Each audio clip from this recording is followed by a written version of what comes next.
kapakboy, kagigising ko pa lang. Sarap yung tulog ko gabi kasi medyo nag-inuman kami ng Red Horse ng kaibigan ko. Pumunta kasi ako sa Bukidnon ng Kalilangan. Mga kapakboy. Pinuntahan ko yung kaibigan ko sa Kalilangan. Ngayon dito kami sa hotel natulog. Pildet Hotel.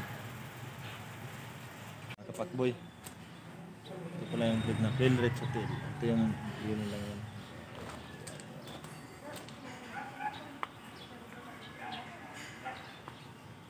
Ang ganda no. Ito yung lugar namin. Taas. Pildet Hotel pala to sa Bukidnon, Kalilangan, Bukidnon. Mga kapakboy.